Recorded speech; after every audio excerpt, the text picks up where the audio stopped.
Boa noite, pessoal. Acho que tem já as pessoas aí ao vivo. Podemos seguir aqui, gente? Já aviso para começar. Vamos começar? Boa noite, pessoal. Deixa eu me apresentar primeiro antes de eu começar a apresentação. Eu sou a Cameline, eu sou head comercial da Menubox. E nós viemos aqui para conversar um pouco, passar um pouco a nossa visão do que a gente chama desse novo atacado, que é o atacado do presente, tá? Vou projetar aqui para vocês.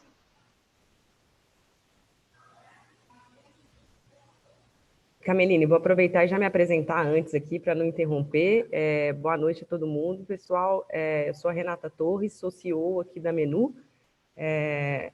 Tenho aí uma carreira de 16 anos em supply, manufatura e um pouco de sales effectiveness aí, tanto em indústria tendo a própria empresa, em indústria, em consultorias na América Latina. Estou aqui nesse desafio da Menu junto com a Cameline e estamos bem motivados aí para esses 30 minutinhos de bate-papo com vocês.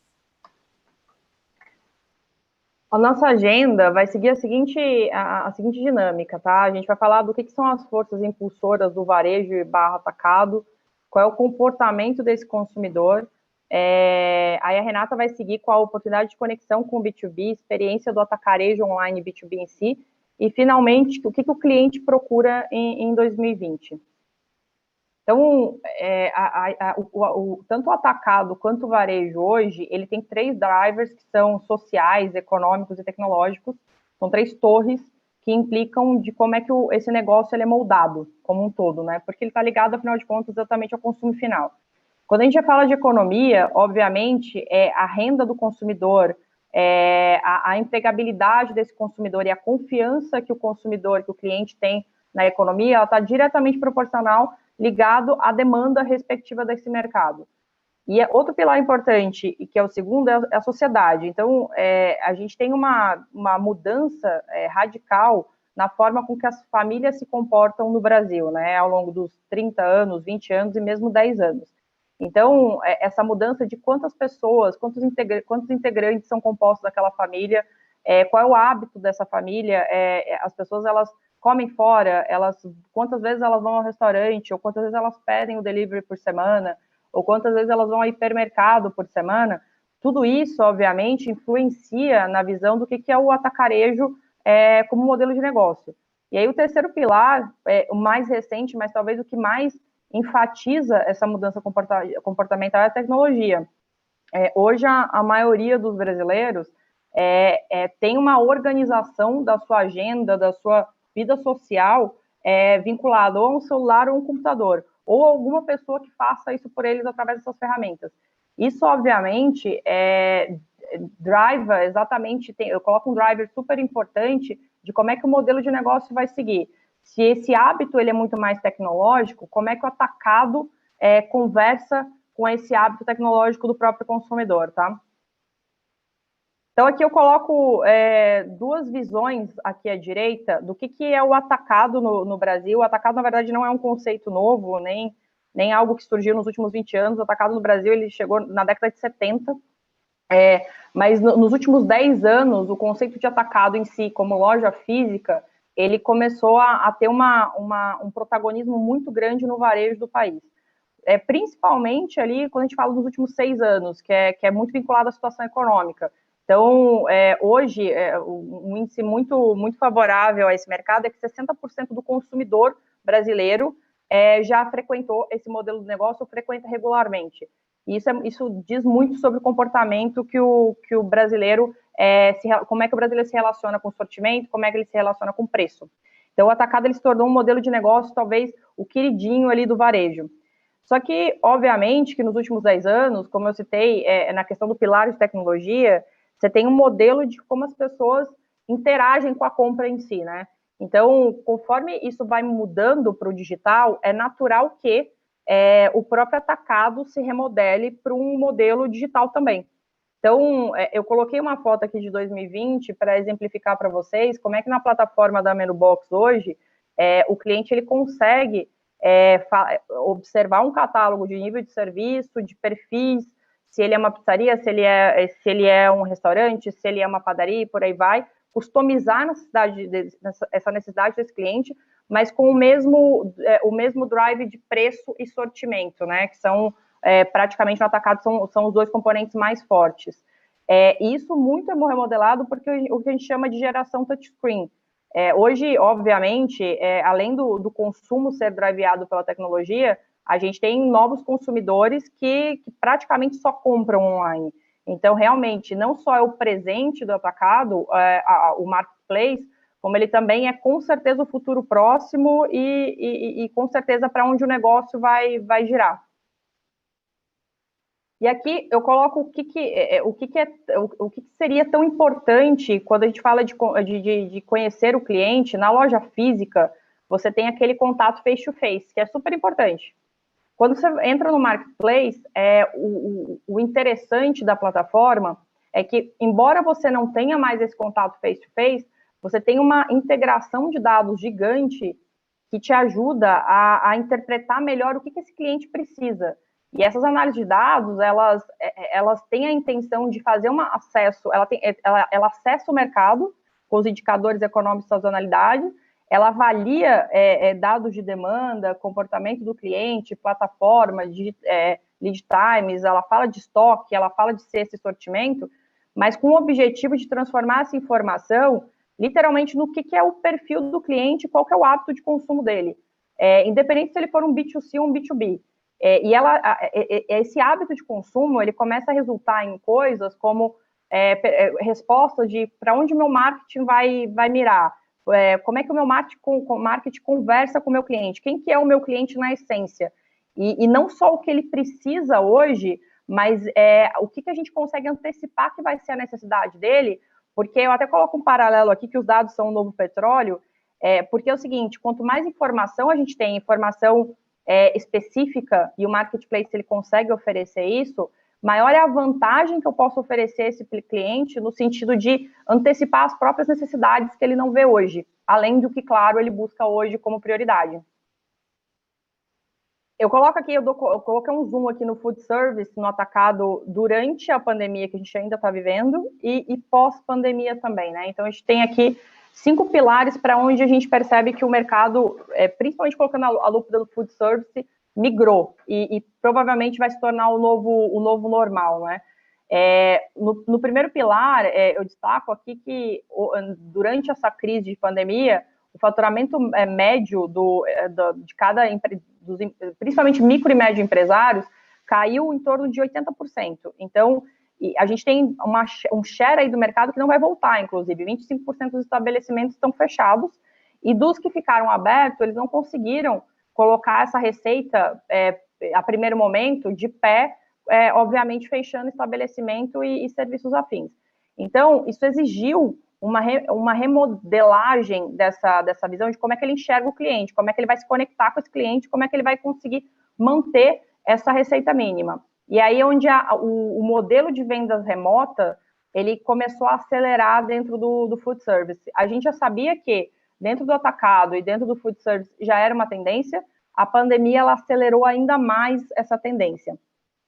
E aí quando a gente fala da paralisação que aconteceu, principalmente ali de bares e restaurantes, e padarias, quando a gente fala de março a julho, aproximadamente foi esse timing que aconteceu, essa venda remota, ela teve que acelerar num nível passou de 0 para a maioria dos estabelecimentos para 20% da receita, ou de alguns que já tinham esse comércio online, foi de 10 a 30%.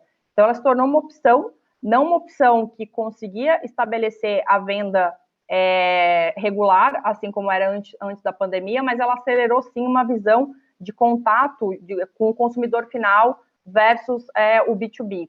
E aí o Brasil, consequentemente, registrou nesse período que eu comentei com vocês, que é principalmente entre abril e julho, um crescimento de 400% na abertura de lojas online, justamente porque se tornou o principal modelo de negócio para contato com o consumidor final. E, obviamente, isso direcionou os estabelecimentos e o atacado em si muito mais com o drive muito mais focado no marketplace, muito mais focado no serviço de delivery. E, consequentemente, além da diferença de modelo, de focar muito mais no marketplace, nos modelos de delivery com o consumidor, algumas prioridades mudaram, né? Então, hoje, a prioridade do cliente que pede um alimento, ele não necessariamente é o cardápio renovado, não necessariamente é o preço. A prioridade se tornou, a principal delas, a higiene. E hoje o comportamento do consumidor, a gente fala que está ligado a 3 S's, né? Saúde, segurança e solidariedade. Então, isso se tornou algo não só para o consumidor final, para o B2C, mas, obviamente, o B2C que responde para o B2B, consequentemente, o food service se remodela nesse conceito. Então, assim, como esse alimento é preparado, como é que ele é entregue, qual é o nível de serviço, qual é o nível de higiene que acontece dentro do estabelecimento, se tornou algo extremamente importante, sempre foi, mas se tornou prioridade número 1 para o cliente final. E aí eu coloco aqui o último pilar, que é, se para o cliente final a prioridade mudou, obviamente, para os estabelecimentos a prioridade também mudou. A gente tem uma recessão acontecendo no PIB brasileiro, isso impacta, obviamente, a cadeia, e essa nova cadeia dos estabelecimentos, o que eles querem, o que eles priorizam, a redução de custos no fornecimento e o benefício logístico, que aí é onde a Renata vai entrar aqui para explicar para vocês o que a Menubox oferece dentro desse patamar.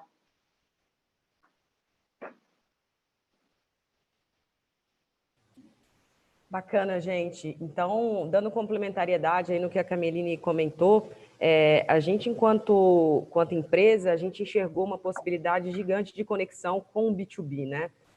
Hoje existe uma pirâmide, né, que tem ali uma base com empreendedores independentes, com uma concentração grande ali até de uma dispersão grande e um número alto de faturamento, e a gente começa a subir cada vez essa pirâmide, indo para pequenos grupos, para médios empreendedores e para líderes globais.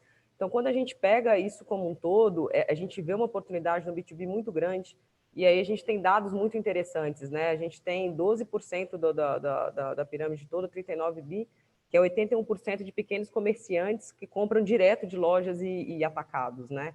E é interessante das duas perspectivas, né? Tanto que a gente tem pequenos comerciantes que vão a lojas e atacados, quanto que as indústrias, o outro lado da cadeia, né, distribuidores, 91% das vendas deles, eles estão em 6% dos canais. Então, assim, é uma disparidade quando a gente pensa que tem uma pirâmide muito grande ali do B2B, indo e buscando essa solução de loja e atacado, e, por outro lado, a indústria distribuidora ela não chega nesse comerciante de uma maneira direta, né?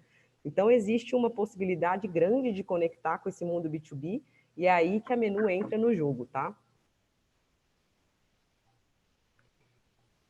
E como que a gente faz isso, tá, gente? Acho que tem 2 modelos de negócio muito claros aqui, dentro do nosso atacado, do nosso Menu Box. A gente explora muito esse atacarejo online, né? E tem 2 vertentes que são muito fortes. Uma delas que a gente atua muito no pulverizado. E aí, onde que está esse jogo, né? Como que a gente entra nesse jogo?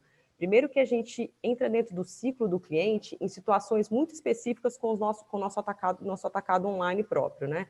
A gente entra muito quando a gente está ativando o cliente, a gente entra muito em momentos de retenção e algumas vezes até de recuperação deles. Por quê? Porque a gente montou uma Menubox, que é um atacado online, onde ela tem SKUs essenciais com preços ultra mega competitivos. Esse é um parâmetro muito importante que a Cameline trouxe do ponto de vista socioeconômico, que roda de uma maneira muito eficiente. Então, que a gente consegue comprar bem, consegue ter preços competitivos e opera-se de um jeito muito interessante do ponto de vista de nível de serviço. Então, como a gente tem uma operação com quase que um estado da arte aí na forma de se fazer, e ao mesmo tempo com os produtos, o nosso sortimento, e com preços eficientes, a gente consegue montar um portfólio que a gente basicamente com a Menubox consegue ancorar esse mercado, né? Então, a gente consegue ancorar toda a nossa plataforma e consegue ancorar o mercado. Então, a gente entra nesses momentos específicos e a gente puxa essa venda e atrai o consumidor para dentro da nossa plataforma. Quando a gente atrai isso para dentro da nossa plataforma, a gente consegue vender não só a Menubox, como consegue vender outros sellers, né? A gente tem um mix que é complementar, né? Então, a partir do momento que o B2B ele entra ali, ele busca o melhor preço. Então, ele vai comprar produtos Menu Box, como ele também vai comprar produtos dos nossos sellers, né? Então, a gente atua dentro do mercado pulverizado, trazendo essa vantagem competitiva, e através dessa vantagem a gente atrai o cliente para dentro desse ciclo do marketplace, e aí cada vez mais ele consegue ir comprando e tendo mais e mais sortimento e entrando dentro dessa roda. Essa é uma solução, é uma vertente. Uma segunda, que a gente já vai para um modelo um pouco diferente de mercado, que é buscando ali os grandes clientes, os grandes key accounts, as grandes franquias, que a gente tem a solução da Menu Hub. Então, como que a gente faz? A gente tem ali uma dor, como eu mostrei na pirâmide, e uma parte ali de atendimento que a gente ainda considera deficitário, né? Então, a gente tem realidades aí de grandes clientes, flagships, onde eles compram de uma forma totalmente descentralizada, com um nível de serviço, eles têm que perder parte do tempo deles indo num atacado físico, ou até mesmo recebendo ali, às vezes, 8, 10 fornecedores no mesmo dia. Então, o que a gente faz? Como a gente tem uma boa estrutura de como operar e uma boa estrutura de compras, a gente vai lá e monta um modelo exclusivo para aquele cliente. Então, a gente vai lá, faz um portal, onde todas as lojas, a gente homologa os fornecedores, pega essa homologação dos franqueadores de quais são os produtos e os fornecedores que são homologados para aquela franquia, a gente cadastra esses produtos que são homologados pelo próprio franqueador, dá permissão com facilidade do próprio franqueado ir e comprar num preço super competitivo, negociado pelo próprio franqueador, recebemos isso na nossa operação, centralizamos tudo e ao invés do franqueador ficar recebendo 6, 7, 8 fornecedores no mesmo dia, ele recebe uma carga concentrada, com uma operação concentrada. Então, ele facilita toda a entrada do pedido dele, ele tem uma operação dedicada para ele tem, inclusive, nessa opção, uma operação de crédito. Então, com isso, a gente entra nesse ecossistema de uma forma muito diferenciada, que é proporcionar a vantagem que ele tem num atacado sem ele precisar ir no atacado. Então, ele através de um movimento digital, a gente consegue trazer essa demanda para dentro de casa e faz uma operação com nível de serviço alto e boas condições de custo para trazer essa vantagem competitiva para as grandes redes aí que acalmam.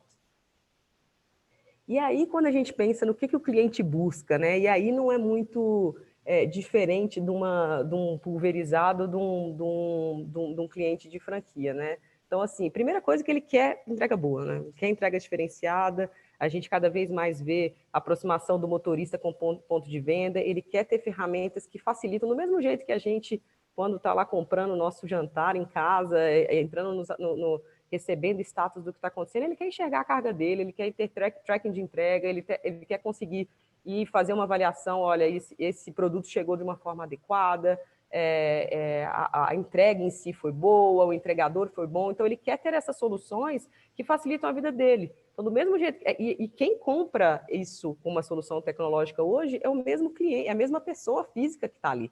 Então, nós estamos cada vez mais acostumados a uma solução digital que mostre e que preveja os problemas e que eu enxergue, eu, quanto pessoa física, quero isso, quem também é o dono da loja, ele quer ter isso, né? Outro fator que é super importante, cada vez mais requisitado, é a questão de tempo, né?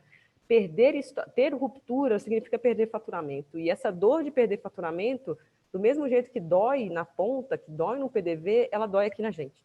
Então, regiões que são rápidas de entrega, como São Paulo capital, não dá para a gente entregar em São Paulo capital em 2, 3 dias. Comprou hoje, entrega amanhã. Então, entregas cada vez mais rápidas, com modelos flexíveis na ponta. Então, a gente sai de um modelo de somente boleto ou somente uma condição A e B e ter possibilidade de tanto pagar antecipado, quanto pagar na entrega, quanto ter boleto mais nota. Então, a gente começa a pulverizar os métodos de pagamento para conseguir ter uma melhor aderência com a forma que ele tem do ponto de vista de desembolso financeiro. É algo também que é super requisitado. A gente fez um movimento desse dentro do nosso Menu Box e foi algo que foi sensacional do ponto de vista de aquisição de clientes. Então, a gente viu efetivamente essa necessidade. E acho que no próximo slide tem um exemplo legal de reconhecimento de marca, né? Então, assim, cada vez mais ele associa os consumidores, os PDVs, eles associam o produto chegando a quem está fazendo, né? Quem está entregando. Então, assim, reconhecer a marca aí tem alguns exemplos aí da forma como a gente faz as entregas aqui na Menubox. É algo que a gente vê cada vez mais diferenciado, que quando você chega com um serviço diferenciado, com motoristas totalmente treinados, uniformizados, medindo temperatura na ponta, mostrando efetivamente que o produto está chegando na temperatura correta, com um bom speech, e todo um pacote desse de marca, é algo que a gente vê até um movimento dos próprios PDVs perguntando, mas se a Menubox vem assim, por que o provedor A não poderia vir também? Então, é algo também que cada vez a gente vê um feedback super positivo de mercado, tá? E aí, para finalizar, eu trouxe um pouquinho de contexto, assim, um pouco mais numérico, do quanto isso fez, o quanto a Menubox revolucionou aqui dentro da Menu e da maior plataforma de food service do Brasil, né? A gente começou, gente, a operação da Menubox em março, então a gente está falando em abril, maio, junho, julho, agosto, 5 meses, basicamente. E a operação literalmente cresceu mais de 16 vezes nesses últimos 4 meses. Mais da metade de tudo que se transaciona na plataforma da Menu hoje, ela vem da Menubox.